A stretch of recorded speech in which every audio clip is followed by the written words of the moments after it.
আমি মনে করি জামাত শিবিরের দোসর তারা কাকে আসলে ক্ষমতায় দেখতে চায়। ব্যক্তির চিকে বা ব্যক্তি একজন শিল্পীকে যে কেউ আঘাত করতে পারে। আমি কেন দাঁড়িয়েছি সেটা আপনি আমাকে বলতে পারেন, আপনি আমাকে ট্রল করতে পারেন। আমি ৮-১০টা মানুষের মতো একজন সাধারণ মানুষ, কিন্তু আপনি আমাকে ট্রল করছেন না, আপনি করছেন আমার চেতনাকে, অর্থাৎ মুক্তিযুদ্ধের চেতনাকে ট্রল করছেন, আপনি রাষ্ট্রের সম্পদকে ট্রল করছেন, আপনি রাষ্ট্রের প্রশাসনকে ট্রল করছেন। আপনি কিন্তু প্রকারান্তরে আসলে রাষ্ট্রের বিপক্ষে গিয়ে দাঁড়িয়েছেন, চেতনার বিপক্ষে গিয়ে দাঁড়িয়েছেন।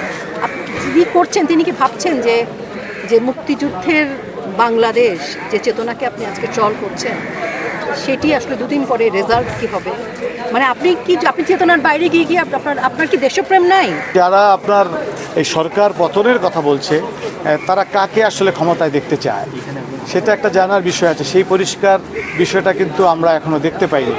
তো ঠিক আছে, যদি আপনারা নতুন নেতৃত্ব চান সেটা পরবর্তী নির্বাচনে হবে, জনগণ ভোট দেবে, সেই সিদ্ধান্ত জনগণকেই তো দিতে হবে। সেই সিদ্ধান্ত আমি আপনি কেউ নেওয়ার না, জনগণই সকল ক্ষমতার উৎস। নিহতদের প্রতি আমি আমার অন্তরের অন্তঃস্থল থেকে সমবেদনা জ্ঞাপন করছি। আসলে হত্যার মাধ্যমে কোনো রাজনীতি হয় না। আমি অন্তরের অন্তঃস্থল থেকে নিহতদের প্রতি সমবেদনা জ্ঞাপন করছি এবং পাশাপাশি বলবো যারা ছাত্রদের নাম ভাঙিয়ে ধ্বংসযজ্ঞে জড়িত হয়েছেন তারা দেশকে ভালোবাসুন। এভাবে নয়, ছাত্রদের থেকে শিখুন। তারা ব্যারিকেড দিয়েই কিন্তু পুরো দেশকে শাটডাউন দিয়েছে। শিখুন, ছাত্রদের থেকে রাজনীতি শিখুন আপনারা। এটাই তো আসলে হওয়ার কথা। আমরাও তাই ভাবছিলাম যে ছাত্ররা কোটা সংস্কারের আন্দোলন করছিলেন, তো তাদের সংস্কার তো হয়েছেই, তারা যা চেয়েছিল তার চেয়ে অনেক বেশি হয়েছে। তারা তারপরে হত্যার বিচার চেয়েছে, সেই হত্যার বিচারের সাথে আমরাও আছি, আমরাও চাচ্ছি হত্যার বিচার এবং সরকারও চাচ্ছে। সরকার কিন্তু একটা জিনিস দেখতে হবে যে প্রথম থেকেই সরকার কোটা আন্দোলনের যে সংস্কারের যে আন্দোলন ছিল, সরকারের কিন্তু সেই আন্দোলনে সরকারের সমর্থন ছিল। সরকার কিন্তু সেই আন্দোলনে আপিল করেছিল, সেই কোটার পরিপত্র যেটা হাইকোর্ট বাতিল করেছিল, সরকার সেখানে আপিল করেছিল উচ্চ আদালতে। তাহলে তো সরকার ছাত্রদের সাথেই ছিল। তারপরে যখন যে হত্যা হয়েছে, অনাকাঙ্ক্ষিত ঘটনা ঘটেছে, সেইগুলোর বিচার, সেই অপমৃত্যুগুলোর জন্য তো তদন্ত কমিশন সরকার করেছে, বিচার বিভাগীয় তদন্ত কমিশন করেছে এবং জাতিসংঘের হস্তক্ষেপ চেয়েছে, তদন্ত কমিশন গঠনের জন্য জাতিসংঘেরও সহযোগিতা চেয়েছে।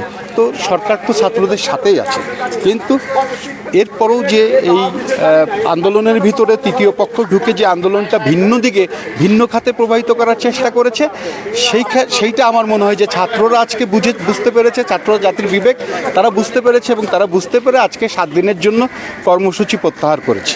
চলচ্চিত্রের হচ্ছে যে যারা সরকারের পদত্যাগ চাচ্ছে, আমি বলবো যে তারা তো আসলে মানে অন্য কিছু, তারা অন্য আন্দোলনে তারা আছে, তারা সরকার পতনের আন্দোলনে আছে। এটা সম্পূর্ণ একটা ভিন্ন একটা জায়গায় তারা আসছে। কারণ হচ্ছে যে ছাত্র আন্দোলন ছিল কোটা সংস্কারের আন্দোলন, কোটা সংস্কার হয়েছে, ছাত্রদের বিচার, হত্যার বিচারের জন্য হচ্ছে বিচার বিভাগীয় তদন্ত কমিশন গঠন হয়েছে এবং সেটা জাতিসংঘেরও সেটা সহযোগিতা চাওয়া হয়েছে।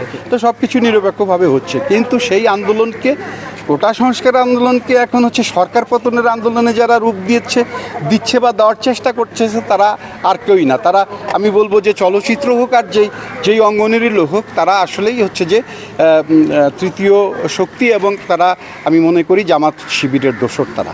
এবং মাননীয় প্রধানমন্ত্রী কিন্তু জাতিসংঘকে আহ্বান করেছেন যে আপনারা আসেন এবং অন্যান্য দেশও যদি চায় তারাও যেন আসেন এবং প্রকৃত যে দোষী তাদেরকে যেন খুঁজে বের করা হয়। সো আমি যেহেতু একটি মা, আমার সন্তান আছে এবং এই বয়সেই আমার সন্তান আছে, সো আমি চাচ্ছি সন্তানরা মাথা ঠান্ডা করবে এবং অভিভাবকরা অবশ্যই ওনাদের বোঝাবেন এবং যেসব শিক্ষকরা আছেন যাদের কথা আমাদের সন্তানরা শুনবেন তাদেরকে বোঝাতে হবে যে হ্যাঁ, তোমাদের অবশ্যই সহপাঠী হারিয়েছি, বন্ধু হারিয়েছি, খেলার মানুষ হারিয়েছি, কষ্ট সবার হবে।